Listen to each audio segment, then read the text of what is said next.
Number 43 جحود القدر، تقدیر کا انکار، جو اسی سے قدر جڑا ہوا بھی ہے، تقدیر کا انکار کرنا ہے۔ مشرکین اور جاہلیت کے لوگ تقدیر کا انکار کرتے تھے، خاص طور سے منافقین کا قول بھی اللہ نے ذکر کیا جو تقدیر کا انکار کرتے تھے۔ تقدیر کیا ہے؟ تقدیر اللہ کے اندازے کا نام ہے۔ اللہ نے جس چیز کو جیسا چاہا بنایا، ساری کائنات کا خالق اللہ تعالی ہے، اور اللہ تعالی نے جانا جو بنانا تھا اور جس کو بنایا اس کے تمام احوال سے، بلکہ تمام چیزوں سے اللہ باخبر ہے۔ اللہ کے تمام فیصلے علم کی بنیاد پر ہوتے ہیں، اور مخلوقات کی صفات، ان کی حرکات اور اس کے نتائج، کون کیا کرے گا کیا نہیں کرے گا، کس چیز کی بھلائی کس میں ہے، نقصان کس میں ہے، اس کا اچھا انجام ہے یا برا ہے، سب اللہ جانتا ہے۔ تو اللہ تمام چیزوں کا خالق ہے، کوئی چیز اللہ کے پیدا کیے بغیر پیدا نہیں ہوئی اپنے آپ۔ ام خلقوا من غیر شیء ام هم الخالقون، اللہ نے کہا کہ بغیر بنانے والے کے بن گئے؟ نہیں، ساری چیزوں کو اللہ نے پیدا کیا ہے، اور اللہ تعالیٰ ان کے تمام حالات کو جانتا ہے، ماضی، حال، مستقبل، ظاہر، باطن۔ بلکہ اللہ تعالیٰ یہ بھی جانتا ہے جو محال ہے اگر وہ وجود میں آتا تو کیا ہوتا ہے۔ لو کان فیہما آلہۃ الا اللہ لفسدتا، اگر آسمان و زمین میں کئی معبود ہوتے تو اس میں فساد ہوتا ہے۔ ہو سکتا ہے ایک سے زیادہ معبود ہوں؟ نہیں، حقیقی معبود اللہ ہی ہے۔ اگر واقعی ایسا ہوتا تو اس میں فساد آ جاتا ہے۔ تو اللہ یہ بھی جانتا ہے جو نہیں ہو سکتا ہے وہ ہوتا تو کیا ہوتا ہے، یہ بھی اللہ جانتا ہے۔ اور اللہ تعالیٰ نے جو کچھ ہونے والا تھا یا ہے یا جو بھی ہے، سب چیزیں اللہ تعالیٰ نے اس کو کتاب میں لکھ دیا۔ کیوں؟ اللہ کی مرضی، اللہ چاہے لکھنا تو لکھ دے، اللہ نے لکھ دیا۔ جو اللہ نے ہونے والا تھا وہ لکھ دیا۔ اللہ کے علم میں کوئی تبدیلی نہیں ہوتی ہے، تمام چیزوں کو اللہ تعالیٰ نے لوح محفوظ میں لکھ دیا، اور جیسا لکھا ہے وہی ہوگا۔ اور جو بھی دنیا میں ہوتا ہے اللہ کی مشیت کے بغیر نہیں ہو سکتا ہے۔ اللہ نہیں چاہتا ہو اور ہو جائے، نہیں ہو سکتا ایسا۔ اللہ چاہے اور نہ ہو، ایسا نہیں ہوتا۔ لہذا دنیا میں جو بھی واقعات وجود میں آتے ہیں وہ اللہ کی مشیت کے بعد ہی وجود میں آتے ہیں۔ اللہ ہونے دیتا ہے تو ہوتا ہے، یہ نہیں کہ اللہ نہیں چاہتا اور ہو رہا ہے زبردستی، یعنی اللہ کے مخالف، اللہ کی مشیت کے خلاف اللہ عاجز نہیں ہے۔ لہذا ایمان لانے والے کا ایمان لانا، کفر کرنے والے کا کفر کرنا، نیکی کرنے والے کا نیکی کرنا، گناہ کرنے والے کا گناہ کرنا، اس کو جو قوت اور استعداد ملی ہے اللہ کے دینے سے ملی ہے۔ اللہ اگر چاہے تو اس کو غلط کام نہ کرنے دے، اللہ اگر چاہے نہ چاہے تو کوئی نیک کام نہ کر سکے۔ لہذا تمام چیزیں اللہ کی مشیت کے تابع ہیں۔ وَمَا تَشَاءُونَ إِلَّا أَن يَشَاءَ اللَّهُ رَبُّ الْعَالَمِينَ، کائنات میں ایک ہی مشیت چلتی ہے، اللہ کی۔ جتنی مشیتیں ہیں ان کا انکار نہیں، لیکن ان کے لیے استقلال بھی نہیں۔ اس کو سمجھیں اچھے سے، میں جو چاہوں کروں گا، ٹھیک ہے، تجھ کو اللہ نے آزادی دی، لیکن تیری چاہت اتنی زیادہ آزاد نہیں ہے کہ اللہ کی محتاج نہ ہو۔ تیری چاہت اللہ سے آگے نہیں جا سکتی، اللہ کے حکم سے، اللہ کی قدرت سے آزاد ہو کے نہیں چل سکتی ہے۔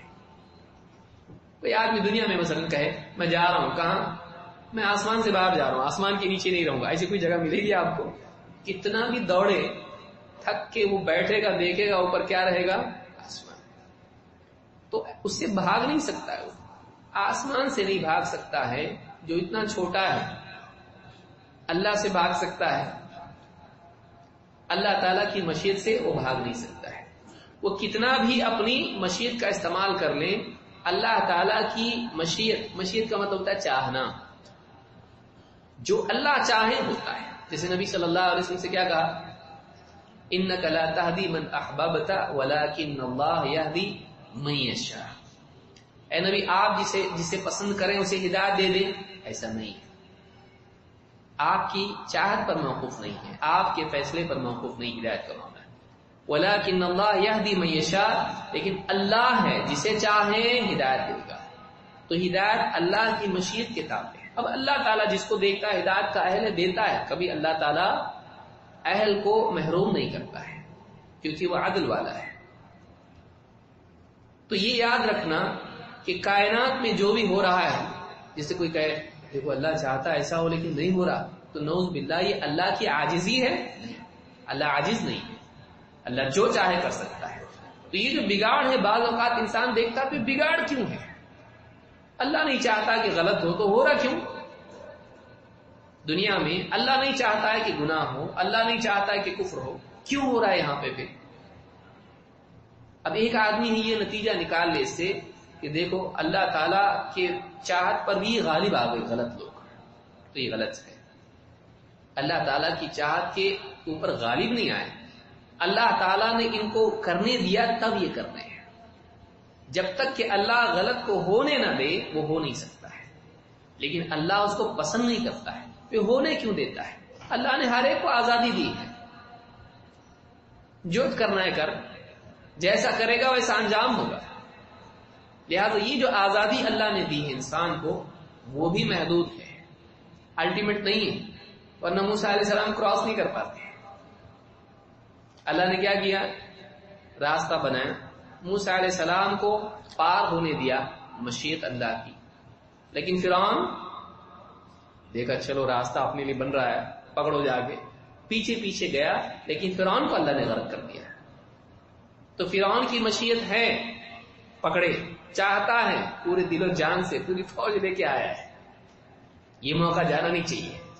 لیکن اللہ کیا چاہتا ہے؟ نہیں، یہ پکڑے گا نہیں. موسیٰ علیہ السلام ہوں گے پار اور یہ ہوگا غرق. وَأَغْرَقْنَا آلَ فِرْعَوْنَ، اس کو ڈبونا ہے. تو اس کی چاہت اور اللہ کی چاہت میں اب ٹکراؤ ہو رہا ہے. تو اللہ تعالیٰ نے کیا کیا؟ غرق کر دیا. چاہت اللہ کی غالب آئے گی. اللہ کا دخل ہمیشہ کائنات میں، انسانی زندگی میں، مخلوقات میں رہے گا. جو چاہے چھوڑ نہیں دیا، بنا کے چھوڑ دیا. جیسے بعض لوگ کہتے ہیں بنایا چھوڑ دیا، اب چل رہا ہے گھڑی کے ساتھ، اب اس کو کچھ کرنے کی ضرورت نہیں. ایسا نہیں ہے. کل یوم ہوا فی شأن، ہر دن وہ ایک نہ ایک حال میں ہے، کچھ نہ کچھ کر رہا ہے. اسی لیے تو دعا مانگنے کے لیے کہا ہم کو. اگر یہ نہیں بنا کے چھوڑ دیتا اب جیسا ہے ویسے چلتا رہے گا تو پھر دعا کا کیا مطلب ہے؟ دعا کا مطلب ہے کہ اللہ تعالیٰ کا دخل ہے. اے اللہ بیماری تو نے دی، شفا دے. دعا پر اللہ تعالیٰ شفا بھی دیتا ہے. تو اللہ کی مشیت کائنات میں چلتی ہے، جو اللہ چاہتا وہی ہوتا ہے. تو یہ چار چیزیں علماء نے بیان کی ہیں جو تقدیر سے جڑی ہوئی ہیں. خالق اللہ تعالیٰ ہے، بندوں کا اور بندوں کے افعال کا. بندوں کے افعال کا خالق. ظاہر بات ہے بھائی، بندہ جب مخلوق ہے تو بندے سے جو نکلنے والی چیزیں وہ خالق ہو جائیں گی. وہ کیا ہے؟ ایک تو یا تو خالق ہوگا یا تو مخلوق، دو ہی ہے. خالق ہے اور خالق کا مطلب کریٹر، بنانے والا، پیدا کرنے والا، وجود دینے والا. یا تو خالق ہے یا تو مخلوق. ٹھیک ہے، اللہ نے بندے کو پیدا کیا، اللہ ہے خالق، بندہ ہے مخلوق. اب بندے کا جو عمل ہے وہ کیا ہے؟ وہ خالق ہے یا مخلوق ہے؟ ظاہر بات ہے مخلوق ہے. کس کی؟ بندے کی. تو آپ بندے کو خالق مان رہے ہیں، وہ بندے کی مخلوق نہیں. وہ کس کی مخلوق ہے؟ اللہ کی. تو بندہ اور اس کا جو بھی عمل ہے، اس کی جو بھی صفات ہیں، وہ اللہ تعالیٰ کی مخلوق ہے. کیونکہ اللہ کے سوا جو بھی ہے وہ مخلوق ہے. انسان کا بولنا، اس کا چلنا، ساری چیزیں مخلوق ہیں. اس کا تصور، یہ بھی مخلوق ہے. واللہ خلقکم وما تعملون، اللہ نے تمام چیزوں کو پیدا کیا، تم کو بھی اور تمہارے اعمال کو بھی. یہ نہیں کہ ہمارے اعمال کے ہم خالق ہیں، نہیں. اللہ تعالیٰ بندوں کے اعمال کا خالق ہے. ہاں کرتے ہم ہیں. اسی لیے اللہ نے کیا فرمایا؟ جزاء بما كانوا يعملون، یہ بدلہ ہے ان کے عمل کا، یہ نہیں کہا میرے عمل کا. تو بندے کا عمل ہے، لیکن وہ انرجی کہاں سے لاتا ہے؟ وہ آدمی جو عمل کرتا ہے اس کی قوت کس نے دی؟ اللہ نے. اب چاہے تو اچھا کام کرے، چاہے تو برا کام کرے. قوت تو پیٹرول تو اللہ نے دیا ہے، مسجد آئے یا شراب کھانے جائے اس کی مرضی. اب یہ کہے کہ پیٹرول ہی نہیں ہوتا تو جاتا ہی نہیں، اب یہ بے وقوفی ہے. اگر اللہ تعالیٰ قوت ہی نہیں دیتا تو غلط کام نہیں کرتا. اللہ تعالیٰ نے قدرت اور قوت اس کو دی ہے. اب تو چاہے تو راستہ صحیح اپنا، صحیح راستے پر چل یا پھر غلط راستے پر چل، تیری مرضی ہے. تو قوت دینا صحیح راستے کے لیے تھا، کیونکہ اللہ بلا کہا رہا ہے واللہ یدعو الی دار السلام، اللہ سلامتی کے گھر کی طرف بلا رہا ہے. اللہ نے یہ نہیں کہا ادھر جاؤ غلط راستے پر جہنم کی طرف. لیکن جس کو جانا ہی ہے، ضدی ہے میں جہنم ہی میں جاؤں گا، تو ٹھیک ہے تیرے لیے بھی گھر ہے. لہٰذا جو لوگ اپنے انتخاب سے جہنم کو چنیں، اپنے اعمال سے، اپنے ایمان سے، وہ جہنم میں جائیں گے. ان کے لیے بھی گھر بنا کے رکھا ہے اللہ نے. لیکن اللہ چاہتا یہ ہے کہ بندہ جنت میں جائے، اسی لیے اللہ دعوت جنت کی دیتا ہے، جہنم کی نہیں. کوئی ایک آیت ہے بتائیے جاؤ جہنم میں؟ نہیں. جہنم انسان کی بدعملی کا، اس کے کفر اور ضلالت کا نتیجہ ہے. لیکن اصلاً اللہ کیا چاہتا ہے؟ اللہ یہ چاہتا ہے کہ بندہ جنت میں جائے، نیک اعمال کرے، ایمان لائے، عمل صالح کرے. لیکن پھر بندہ نہیں کرتا ہے تو کیا نعوذ باللہ اللہ کی مشیت ناکام ہے؟ نہیں. اس لیے کہ اللہ تعالیٰ نے انسان کو اختیار دیا ہے. یہ نہیں کہ اللہ چاہتا ہے پھر بھی بندہ اللہ کے خلاف کر رہا ہے تو اللہ کی مشیت پر بندے کی مشیت غالب آئی، ایسا نہیں ہے. اللہ کی مشیت یہ ہے بندہ جو چاہے کرے. فمن شاء منکم ان یستقیم، تم میں سے جو چاہے سیدھے راستے پر آئے، جو چاہے ایمان لائے، جو چاہے کفر کرے. تو اللہ نے آزادی دی ہے، لیکن یہ آزادی بھی کیسی ہے؟ محدود ہے. یہ نہیں ہے کہ آزادی ایک دم الٹیمیٹ ہے کہ ایک انسان لوگوں کو قتل کرنے کے لیے نکلے تو سارے لوگوں کو قتل کرتا جائے. ایک آدمی چوری کرنے نکلے تو کبھی پکڑا ہی نہ جائے، پکڑا جاتا ہے، وہ بھی سزا ہوتی ہے. ظالم کو بھی برباد ہوتا ہے، وہ بھی جو دوسروں کو برباد کرتا ہے. دنیا میں اللہ کا دخل ہے، اس لیے بعض اوقات اللہ تعالیٰ کچھ چیزوں کو کچھ وقت تک پنپنے دیتا ہے، پھر سزا دیتا ہے، پھر اللہ تعالیٰ اس کے بعد سزا دیتا ہے. تو بعض اوقات یہ ڈھیل ہوتی. تو اللہ تعالیٰ کی تقدیر پر ایمان لانا ضروری ہے. بعض لوگ جہالت میں کہتے ہیں یہ کیا تقدیر، اصل تو تدبیر ہے. تو یہ بے وقوف ہے، جاہل ہے، نادان ہے. بندے کی تمام تدبیریں اللہ کی تقدیر کے ماتحت ہیں. انسان ایسی کوئی تدبیر کر لے کہ موت سے بچے. بعض اوقات تدبیریں اولاد نہ ہونے کی کرتا ہے، لیکن ڈاکٹر سب کو کہتا ہے، دونوں کو کہتا ہے آپ نے غلطی کی، آپ کا حمل ٹھہر گیا ہے. کتنی تدبیریں کی، کچھ نہیں ہوا. اسی لیے حدیث میں کیا ہے؟ اللہ تعالیٰ کسی چیز کو پیدا کرنا چاہے تو اللہ ضرور پیدا کرتا ہے، کوئی اس کے مقابلے میں نہیں آ سکتا ہے. تو بندے کی تدبیر اس کا کسب ہے، لیکن وہ اللہ تعالیٰ کی تقدیر پر غالب نہیں آ سکتی. اس کو سمجھنا ضروری ہے. اللہ رب العالمین نے قرآن کریم میں فرمایا اِنَّا كُلَّ شَيْءٍ خَلَقْنَاهُ بِقَدَرٍ، ہم نے ہر چیز کو تقدیر سے پیدا کیا ہے. معلوم ہوا کہ تمام مخلوقات، جتنی بھی مخلوقات ہیں، یہ تقدیر کے ماتحت ہیں. کوئی بھی خلق، مخلوق یہ تقدیر سے باہر نہیں جا سکتی ہے. مخلوق تقدیر کے تحت ہے. اور جیسے منافقین کا قول اللہ نے ذکر کیا، کہتے تھے اللہ نے فرمایا یا ایھا الذین آمنوا لا تکونوا کالذین کفروا وقالوا لاخوانهم اذا ضربوا في الارض او كانوا غزا لو كانوا عندنا ما ماتوا وما قتلوا. جب صحابہ مسلمان جنگ میں جاتے، نبی صلی اللہ علیہ وسلم کے ساتھ سفر کرتے، ظاہر بات ہے کہ جنگ میں کچھ لوگ غالب آتے ہیں، کچھ لوگ قتل ہو جاتے ہیں. تو منافقین اپنے آپ کو بچاتے تھے جنگ میں جانے سے نبی صلی اللہ علیہ وسلم کے ساتھ میں. اور جب جنگ میں کچھ مسلمانوں کی جان کا نقصان ہوتا، قتل ہوتے، شہید ہوتے، تو کیا کہتے؟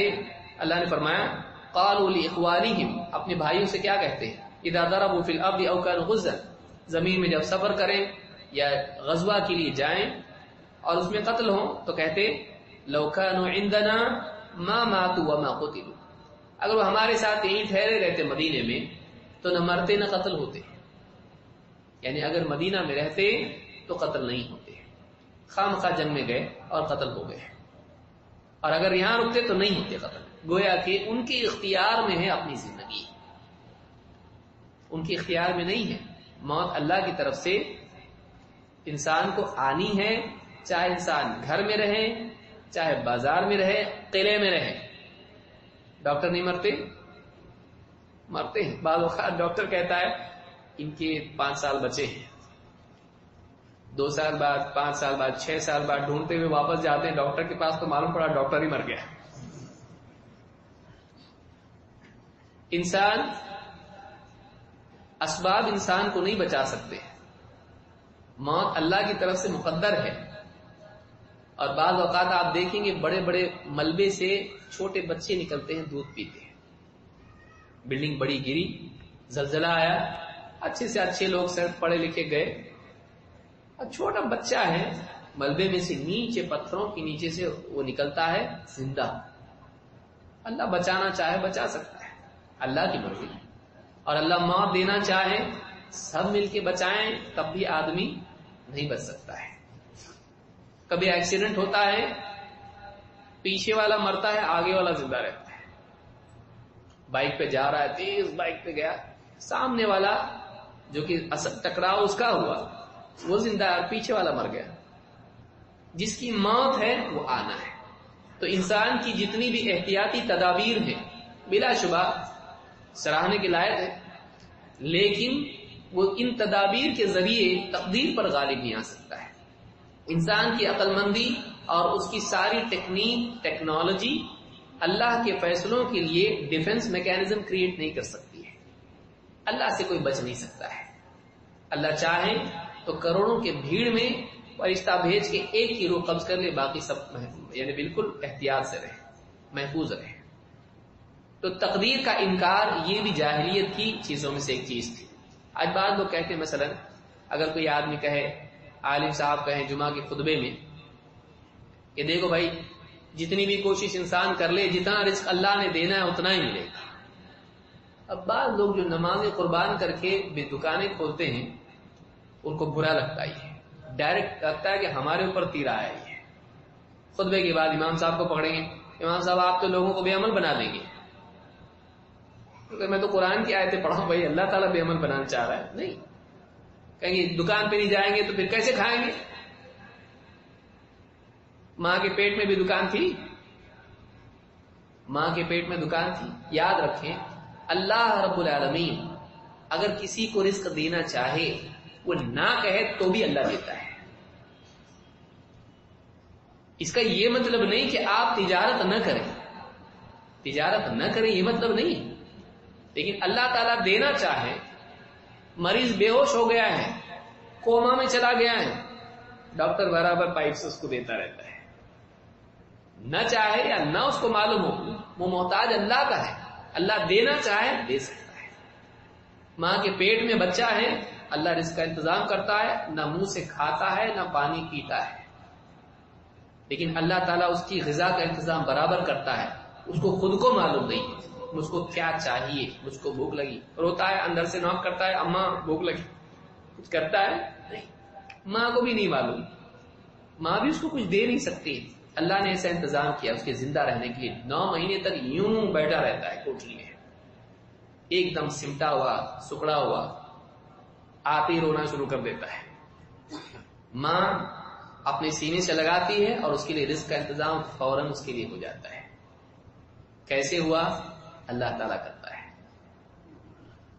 پہلے مرحلے میں دانت بھی اس کو نہیں دیتا، کیونکہ ابھی یہ دودھ پینے والا ہے، ابھی دانت کی کیا ضرورت ہے اس کو، اور دانت دیں گے کچھ بھی کھلائیں گے گھر والے گڑبڑ ہو جائے گی، ہاضمہ ایسا نہیں ہے۔ بعد میں جب اس کے پیٹ میں طاقت پیدا ہوتی تو منہ میں بھی طاقت، دانت آ جاتے ہیں، پھر اب روٹی بھی کھاتا ہے، گوشت بھی کھاتا ہے۔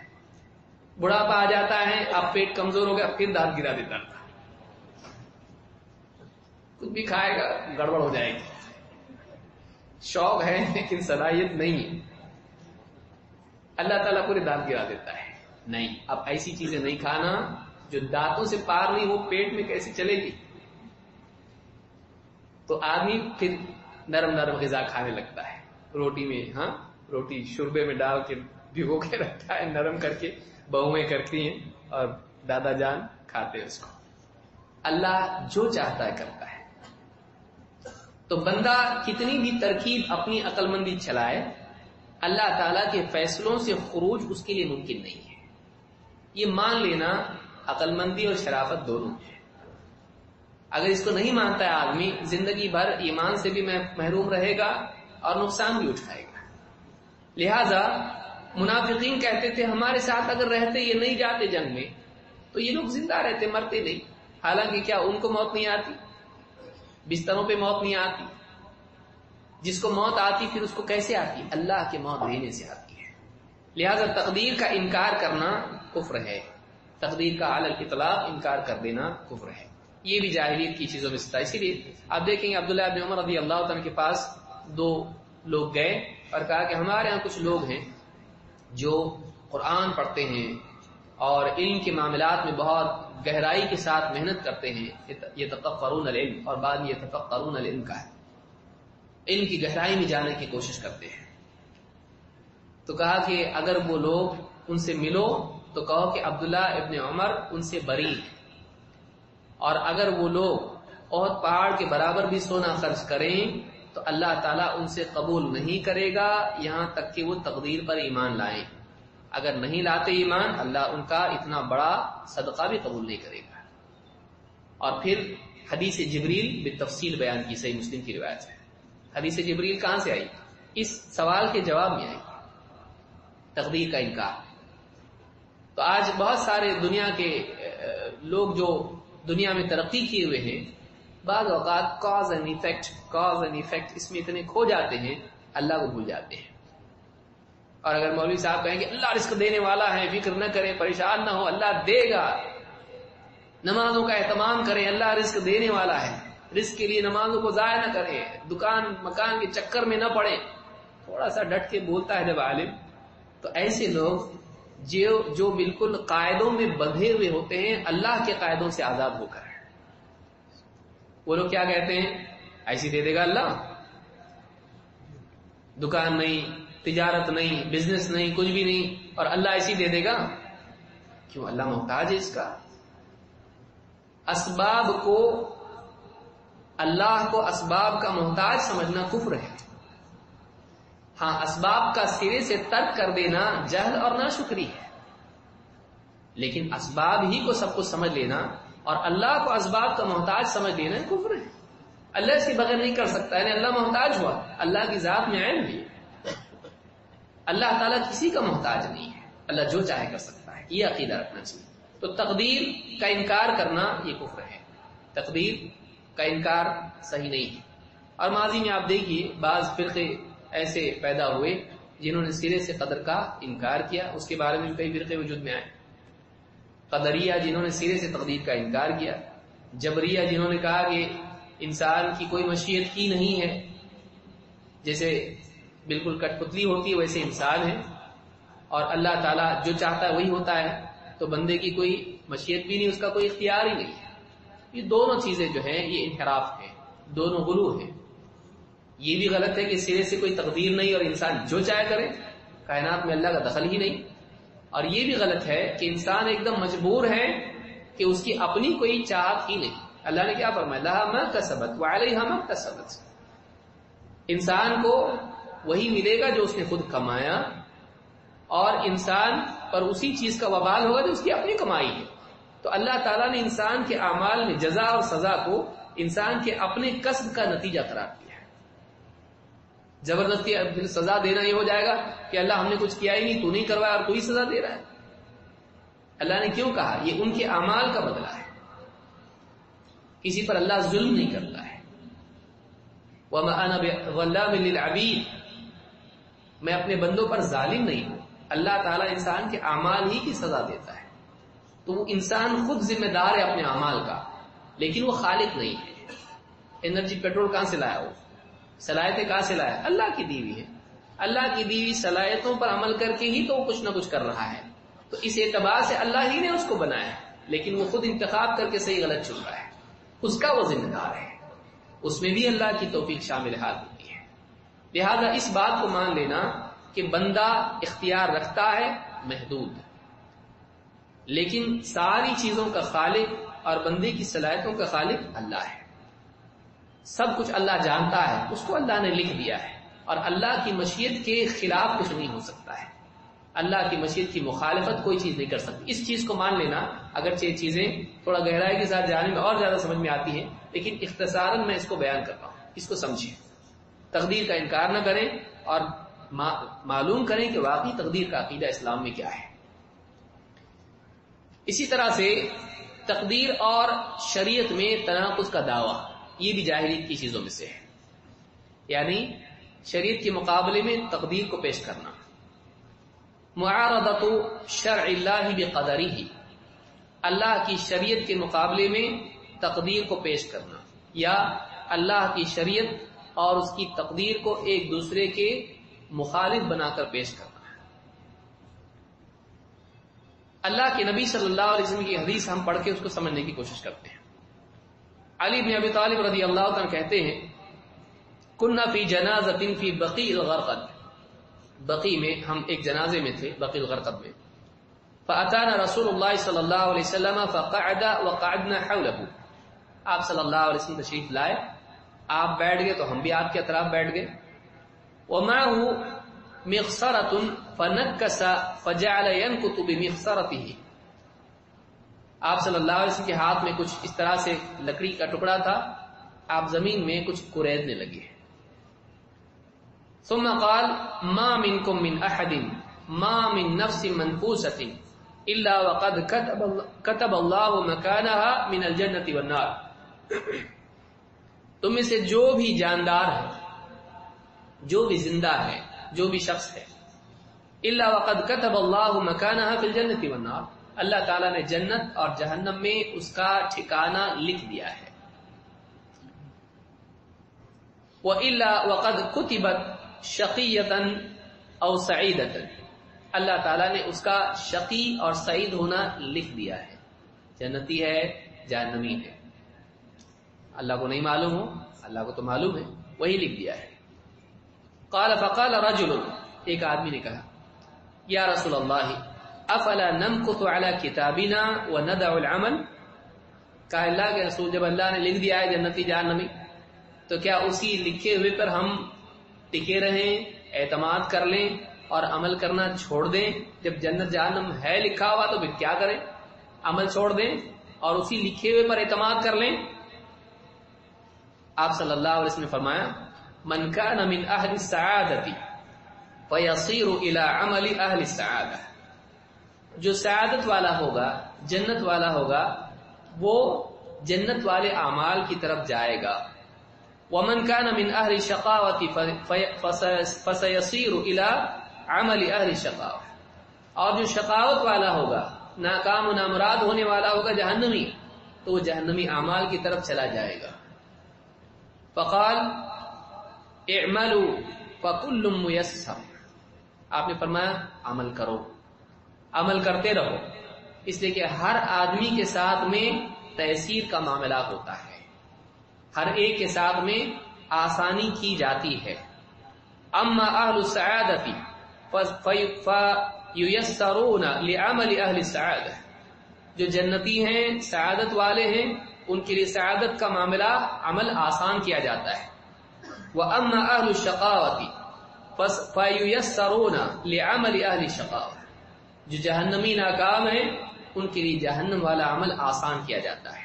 اب آپ نے آیت پڑھی، اس کو سمجھیں.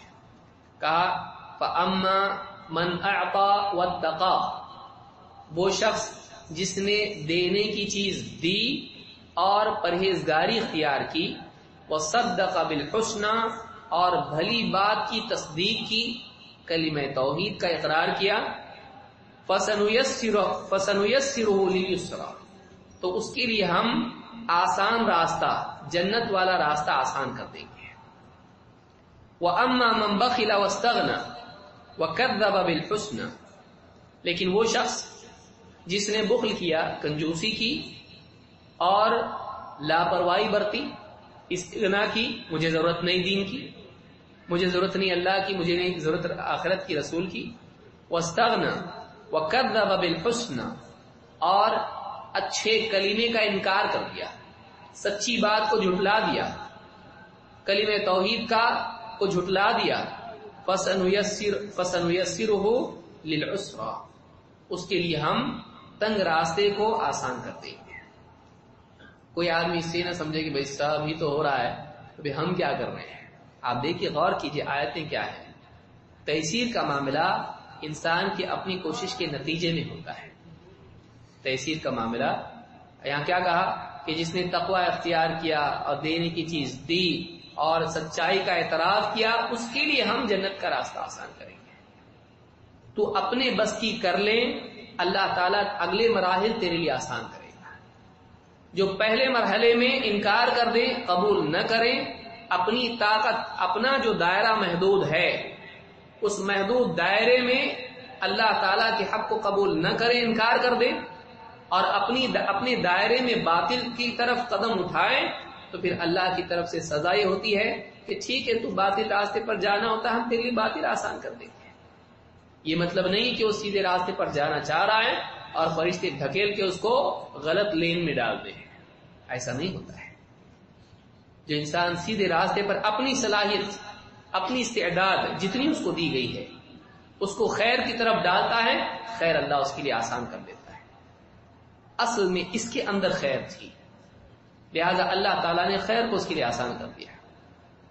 دوسرا، اس نے شر کو اپنی طاقت کے بقدر، جو بھی طاقت اللہ نے اس کو دی ہے، اس میں شر کا انتخاب کیا، اس میں شر کی طرف قدم بڑھایا۔ ٹھیک ہے، وہاں جانا چاہتا ہے، اللہ اس کے لیے شر کو آسان کر دیتا ہے۔ جہاں تو جانا چاہتا ہے،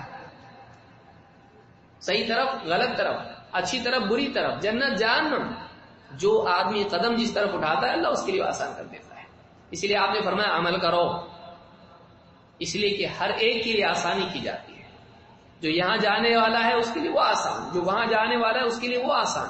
معلوم یہ ہوا کہ ہمارے لیے کچھ اختیار ہے لیکن وہ محدود ہے، اگلے مراحل اللہ آسان کرتا ہے۔ اس لیے یہ آدمی بہانہ نہ بنائے کہ بھئی اللہ نے جو بھی ہے طے کر دیا، اب میں کیا کروں۔ نہیں، تیرے بس میں ہے، تو کر، اللہ تیرے لیے اگلی چیزیں آسان کر دے گا۔ وما توفیقی الا باللہ، اللہ ہی ہے جو توفیق دے، لیکن انسان اپنی کوششوں کا انکار نہ کرے، اس کو کوشش کرنا ہے، اس کو خود بھی عمل کرنا ہے۔ وہ تقدیر کا بہانہ بنا کر یہ نہیں کہہ سکتا ہے کہ میں جو غلط کام کر رہا ہوں، بعض لوگ کیا کہتے ہیں، دیکھیے میں شراب پیتا ہوں، گناہ کرتا ہوں، نماز نہیں پڑھتا ہوں، سب تقدیر میں تو لکھا ہوا ہی ہے نا، تو میری تقدیر میں اللہ نے اسی لکھا، لہذا میں جو کرتا ہوں یہ تقدیر کی وجہ سے، اس میں میرا کوئی فالٹ نہیں ہے، میں تو چاہتا نہیں کروں لیکن اللہ نے تقدیر میں لکھا، اس لیے میں کر رہا ہوں۔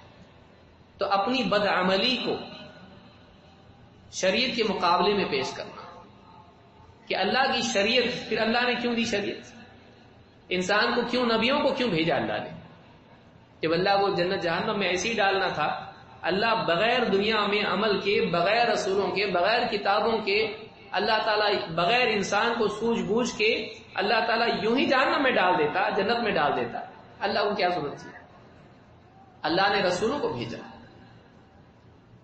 اللہ تعالیٰ نے کتابیں نازل کی، انسان کے دل میں صلاحیت رکھی، الا اقسم بالنفس اللوامہ، ملامتی نفس انسان کو دیا تاکہ وہ واپس رجوع کرے، توبہ اللہ نے رکھی۔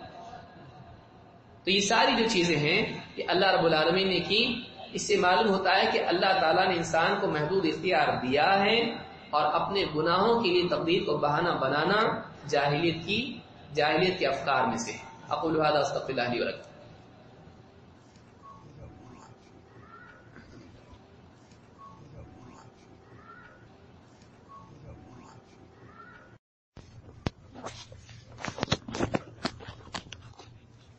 الحمد لله رب العالمين، والصلاة والسلام على سيد الأنبياء والمرسلين نبينا محمد وعلى آله وصحبه وبعد۔ اس سے پہلے ہم نے دیکھا کہ اہل جاہلیت تقدیر کا انکار کرتے تھے. مسئلہ نمبر 43 میں ہم نے دیکھا جحود القدر، تقدیر کا انکار کرنا. اسی کے ساتھ بعض اہل جاہلیت کی گمراہی اور برائی یہ بھی تھی کہ وہ اپنی گمراہی پر تقدیر سے استدلال کرتے تھے. اپنے کفر اور شرک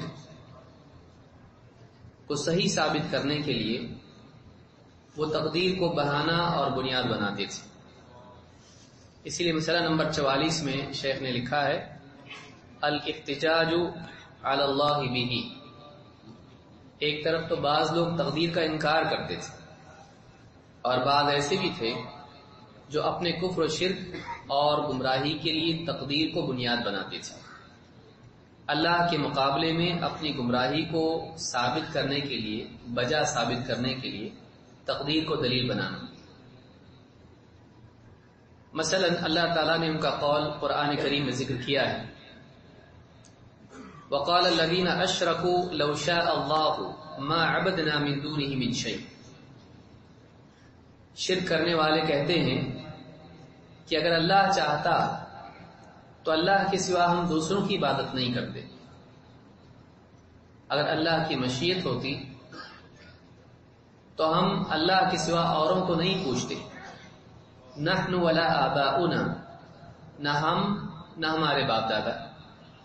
ولا حرمنا من دونه من شيء، اور ہم اللہ کی شریعت کے مقابلے میں اپنی طرف سے چیزوں کو حرام نہیں کرتے. كذلك فعل الذين من قبلهم، اللہ نے فرمایا ان سے پہلے بھی ایسا ہی کرتے آئے ہیں لوگ. ان سے پہلے جو لوگ تھے وہ بھی اسی طرح کے بہانے، استدلال، اسی طرح کی جھوٹی باتیں کرتے آئے. فهل على الرسل الا البلاغ المبين، تو رسولوں پر تو بس سوائے صاف طور سے، واضح طور سے حق کو پہنچا دینے کے سوا اور کیا ہے.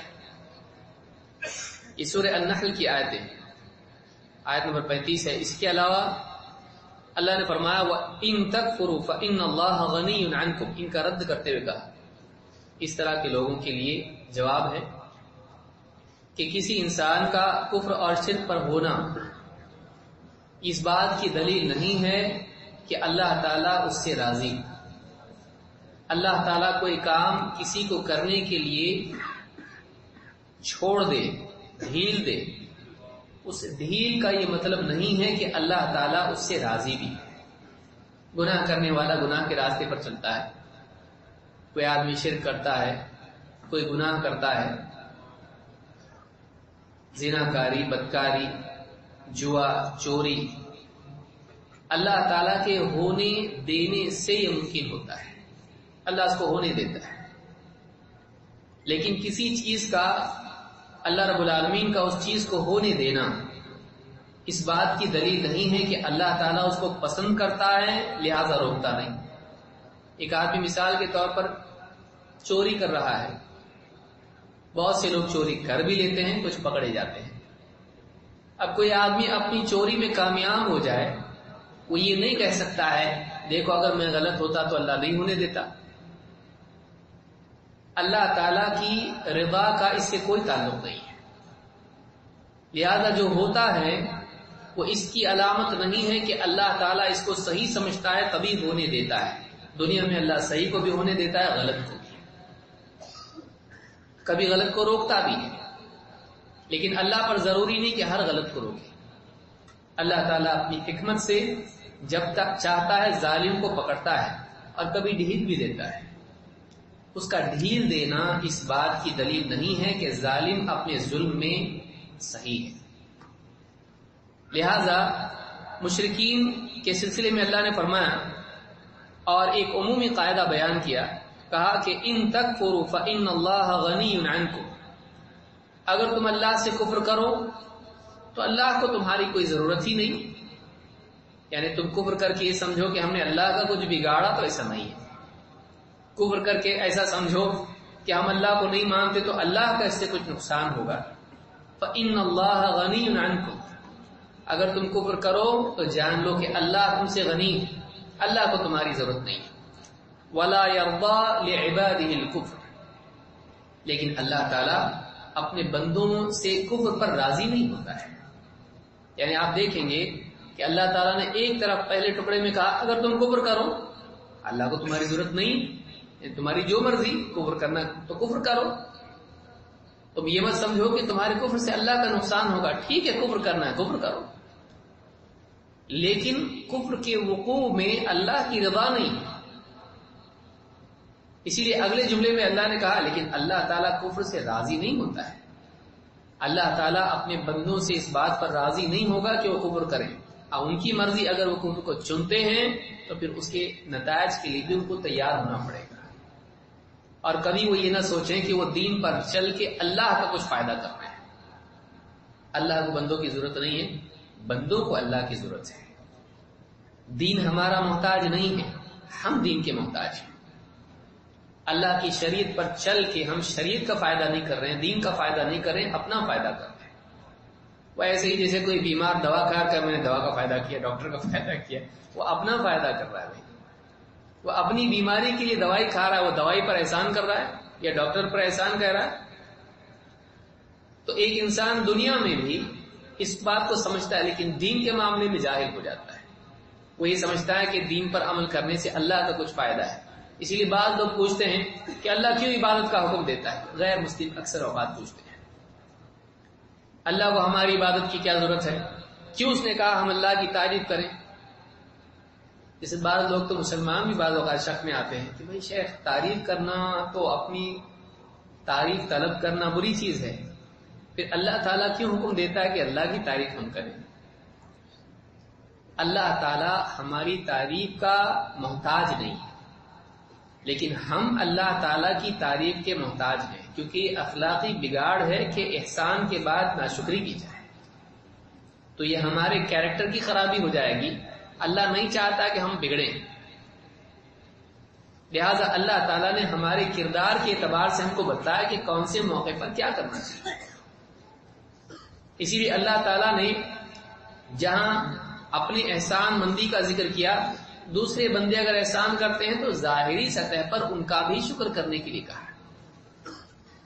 لا یشکر اللہ من لم یشکر الناس. وہ آدمی اللہ کا شکر نہیں کرتا کہ لوگوں کا شکر نہ کرے.